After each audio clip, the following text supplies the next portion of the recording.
네, 더불어민주당이 대선 경선 일정을 확정하기 위해 찬반 끝장 토론까지 갔지만 결론 도출에 또다시 실패했습니다. 이런 가운데 윤석열 전 총장 엑스파일 논란도 번지고 있습니다. 무대응 기조를 고수하던 윤 전 총장도 강경 대응에 나섰죠. 나이트 포커스 오늘은 현근택 변호사, 또 장성철 공감과 논쟁 정책센터 소장 두 분과 함께하겠습니다. 네, 안녕하십니까? 네, 안녕하세요. 네, 안녕하십니까?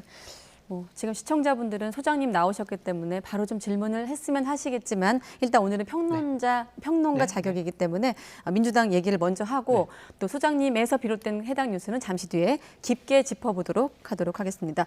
자, 민주당 경선 결정을 연기했어요. 그러네요. 어찌 보니까.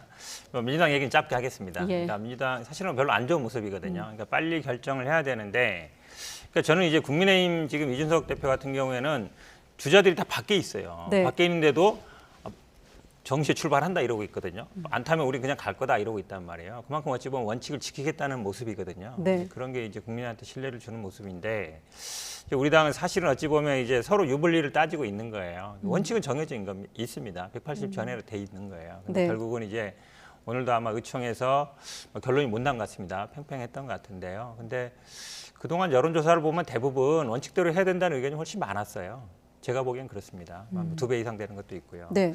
근데 이게 결국은 아마 주자들 간의 유불리에 따라 가지고 견해가 팽팽하게 갈리고 있는데, 저는 사실은 이게 아마 25일 최고위원회를 다시 해서 결정하겠다 그러는데 빨리 결정하는 게 저는 당연히 도움이 된다고 보고 있습니다. 네, 시간을 벌었다고 봐야 될까요? 어떻게 좀 보십니까? 소장님께서는 말씀하신 대로 의총 분위기를 보니까 어떤 대선 주자들의 대리전 양상을 좀 띠기도 하고요. 네. 좀 민주당 얘기를 좀 길게 했으면 좋겠는데 이거는 되게 민주당한테 안 좋아요. 원칙을 깬다라는 것은 약속을 깬다라는 것이거든요. 예. 그렇다면 국민들이 신뢰를 할 수가 없어요. 당신들은 항상 원칙과 약속을 깨는 정당이야. 당신들이 하는 약속을, 정책을, 공약을 어떻게 믿을 수 있어? 이런 식으로 확대될 수가 있어요. 네. 지금 이렇게 경선 연기에 대해서 저렇게 논란을 벌이는 것은 특정 후보 측은 연기하면 우리한테 유리해 라고 생각하는 것이고, 특정 후보는 아니 빨리 그대로 해, 그래야 우리가 유리해 라고 하는 거거든요. 네. 이럴 때일수록 원칙으로 가는 게 맞아요. 약속을 변경하려면 모든 사람들이 동의해야 돼요. 그것이 대선 후보 경선 룰을 바꾸는 가장 큰 기본 원칙입니다. 지금 이렇게 새싸움 형식으로 보여지는 것 자체가 민주당에게는 상당히 큰 악재가 될 것이고, 지금 저런 논란이 계속될수록 감정이 쌓여서요, 나중에 대선 후보 경선 과정 중에서도 상당한 분란과 논란, 서로 간의 싸움이 격화될 것이다 라고 전망해 봅니다. 네, 그럼 어떤 식으로 좀 해결을 해 나갈까요? 이 질문도 여러 번 들었습니다만 송 대표 같은 경우도 상당한 사유가 성립하는지, 아무래도 당원을 좀 의식한 발언인 것 같은데 상당한 사유 어떻게 좀 결국은 이제 결론낼까요? 이제 이게 정치의 문제이기 때문에 법 해석의 문제로 저도 치환하고 싶지는 않은데, 근데 네. 법에는 이런 게 있습니다. 기본적으로 180일 전에 하게 돼 있고, 다만 상당한 이유가 있을 때는 상무위 결정으로 따로 정할 수 있다고 돼 있는데, 네. 당무위 결정을 할 수 있게 돼 있는데, 이제 이게 법 얘기 죄송합니다만 법엔 그래요. 기본적으로 원칙은 원래 있는 거잖아요. 그럼 예. 예외사항이 있는 사람이 주장해서 입증을 해야 돼요. 지금 말씀처럼 근데 의견이 이게 팽팽하다. 그러면 그 의견이 확실히 앞서는 게 아니거든요. 그러니까 사실은 어느 쪽인지 확실치 않다. 상당한 이유가 있는지 없는지 확실치 않다 그러면 원칙으로 가는 게 맞는 겁니다. 그러려고 원칙을 정해놓은 거거든요. 예. 그런데 지금 자꾸 이제 코로나 상황이라든지 아니면 경선 흥행이라든지 아니면 여러 가지 얘기하고 있지만, 사실은 아까 말씀하신 것처럼 그거는 약간 명목상의 이유고, 실제상의 이유는 이 지지율을 좀 따라잡을 시간이 필요하다 이거예요. 그러니까 그러다 보니까 어찌 보면 약간 실제 명목상 내세우는 것과 사실상 이유가 다르다 보니까 그게 국민들의 지지를 못 받는 거거든요. 저는 그렇다 그러면 지금 말씀처럼 시간 간다고 이게 지지율이 변경되는 건 아니거든요. 그리고 코로나 상황에서도 충분히 국민의힘 같은 경우에는 전당대회 굉장히 흥행했거든요. 그러니까 예전처럼 다시 우리가 체육관 선거 할 수는 없는 거잖아요. 그렇게 본다 그러면 저는 그냥 원칙대로 가는 게 맞다. 그리고 결정은 빠를수록 좋다라고 보고 있습니다. 네, 앞서 국민의 지지를 말씀하셨는데 국민의 그런 민심을 다 담은 결과는 아니지만 민주당 지지층 같은 경우는 절반 이상이 경선 일정 연기에 반대한다, 이런 또 여론조사 결과가 있습니다. 물론 51.2%이기 때문에 팽팽하다고 볼 수도 있겠습니다만. 근데 대선 후보 선출 시기를 현행대로 하는 것은 51%, 있고 11월 달에 연기를 해도 좋다라는 건 33%예요. 네. 그렇다면 이거 대략 20% 정도의 차이가 있고 이 분들이 찬성을 하고 또한 반대를 하고 네. 이런 것 자체가 민주당으로서는 상당히 안 좋은 거예요. 왜냐? 지지층이 분열하는 거예요.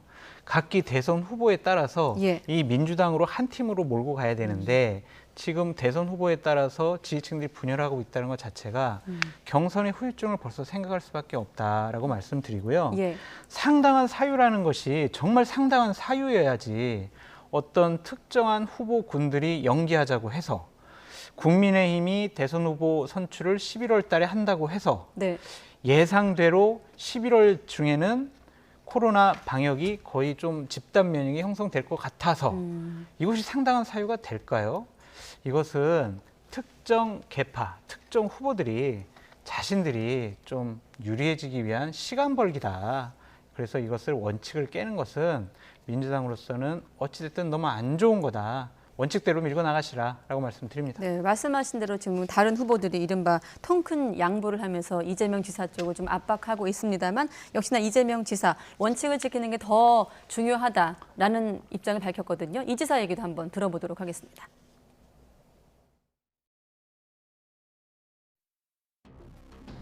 원칙이라고 하는 게 그래서 중요합니다. 정치 집단에 대한 국민들의 지지는 신뢰에서 나오는 것이고 또 신뢰는 약속과 규칙을 지키는 데서 생겨납니다. 그래서 우리 노무현 대통령께서도 원칙 없는 승리보다 차라리 원칙 있는 패배를 선택하는 게 결국은 이기는 길이다 이렇게 말씀하시기로 했던 겁니다.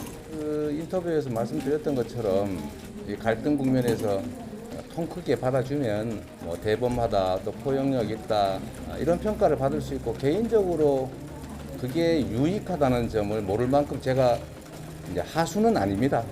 뭐 그 정도는 충분히 할 수 있는데 문제는 우리 당에 대한 우리 국민들의 신뢰가 훼손되고 결국은 소탐대실의 결과가 되기 때문에 제가 사실은 뭐 전술적으로는 손실일 수 있지만 우리 당을 위해서 또 이 나라 정치 발전을 위해서 원칙을 지키는 게 중요하다 이렇게 생각합니다. 네, 지금까지의 입장을 견지하고는 있습니다만 지금 좀 눈에 띄는 대목이 있어요. 전술적으로 손실일 수 있지만 개인적 유불리를 따지면 좀 경선을 미루는 게 유리하다는 표현은 어떻게 좀 해석이 가능할까요? 그러니까 한마디로 이제 그런 거죠. 이제 통 크게 받아주면 지지자들도 오히려 더 좋아하지 않겠느냐. 반대하는 사람들도 아 이재명 지사 통 크네, 통 큰 네. 지도자다. 그러니까 지지율이 오르지 않겠냐 얘기하는 건데. 그거는 소탐대실이라 봐요. 왜 그러냐면 사실은 이 경선 시기 문제는요. 민주당의 당원들이거나 아니면 민주당 의원들 말고 국민들이 별로 관심이 없어요. 사실은. 근데 아마 결론에는 관심이 있을 거예요. 이게 어떻게 되는지. 근데 만약에 연기된다 그러면 국민들이 보기엔 그러겠죠. 아, 거 봐라. 지난번 서울시장, 부산시장도 그렇게 경선 안 한다고 하더니만은 네. 이번에도 원칙을 깨는구나. 물론 이제 규정상은 예외 규정이 있습니다만 예. 결국은 이제 이 원칙을 변경하는 거거든요. 원칙대로 안 하는 거기 때문에 저는 뭐 이재명 지사가 통 크게 받아주면 저도 뭐 지지율한테 도움이 될 거라고 보는데 그게 과연 민주당 전체로 봤을 때 도움이 되느냐. 국민들이 보기에는 제가 보기에는 언론도 분명히 좋게 안 볼 거예요. 그렇게 됐을 때. 그런 걸 아마 얘기하는 것 같습니다. 저도 뭐 그런 건 공감하고 있습니다. 근데 이제 2016년에 이재명 지사는 경선 연기해야 된다라고 했었어요. 왜냐? 특정 후보를 내정해 놓고 지방자치단체장인 경쟁자들에게 불이익을 준다는 오해를 피해라. 네. 그러기 위해서는 2017년에 있을 대선을 위한 경선을 연기해야 되는 것이 아니냐라고 주장했거든요. 그럼 그때 2016년에 이재명과 2021년에 이재명은 왜 같은 사안을 놓고 말을 다르게 하느냐라는 의심을 할 수가 있어요. 이런 질문에 대해서 아니 그것은 2018년도에 특별 당규가 바뀌었기 때문에 그 이전에 해당 안 되는 것 같고 나를 비판하면 안 된다. 이런 식으로 넘어가는 것은 좀 어불성설, 억지 이렇게 좀 볼 수 있거든요. 네. 모든 사안의 원칙은 그대로 유지돼야 되고 하나의 잣대로 기준이 설정이 돼야 합니다. 그때 다르고 이때 다르다? 그렇다면은 과연 이재명 지사가 원칙을 중시하는 지도자인가? 라는 의구심을 받을 수가 있다. 이 부분에 대해서는 좀 다르게 명확한 해명이 필요하다라고 말씀드립니다. 뭐 네. 저는 사실 길게 할 생각은 별로 없는데요. 네. 그러니까 지금 말씀까지 다 하셨어요. 그러니까 사실은 이게 논란이 되다 보니까 작년 8월에 전당대회에서 특별당규를 정한 거거든요. 그러면서 사실은 대부분의 주자들한테 그걸 물어봤습니다. 그 당시 이렇게 해도 네. 되겠느냐. 이게 사실은 선거 때마다 논란이 됐어요. 그러다 보니까 특별당규를 정한 거거든요. 그런 그 정도 취지를 생각하면 될 것 같습니다. 당무위까지 소집이 될까요? 일단 연기하자는 쪽에선 당무위 열어달라 이렇게 요구하고 있는데. 이게 논란이 될 수 있어요. 그러면 이제 당무위를 소집하는 걸 누가 결정하느냐. 지금 이제 3분의 1 지지받아서 동의받아서 하겠다는데 그건 뭐 제적위원회 법적으로 3분의 1 가능합니다. 이상이죠? 근데 만약에 당무위에서 상당한 이유가 있는 것까지 판단하게 되면 결국은 당무위에서 상당한 이유도 판단하고 결정도 하는 약간 순환 모순에 빠지게 돼요. 네. 제가 보기에는 그래서 이제 송영길 대표 같은 경우는 그거를 당무위에 넘길지 말지는 지도부에서 판단해야 된다 이런 입장이거든요. 그러니까 만약에 그냥 당무위를 열어서 당무위에서 그냥 판단한다. 그러면 사실은 약간 제가 보기에는 이게 법리 논쟁으로 갈 수 있는 부분인데요. 제가 보기엔 뭐 25일 날 결론이 나는 게 저는 적당하다고 보고 있습니다. 네, 알겠습니다. 자, 민주당 경선 연기와 관련해서는 또 금요일 상황, 25일 상황을 좀 지켜보도록 하겠습니다.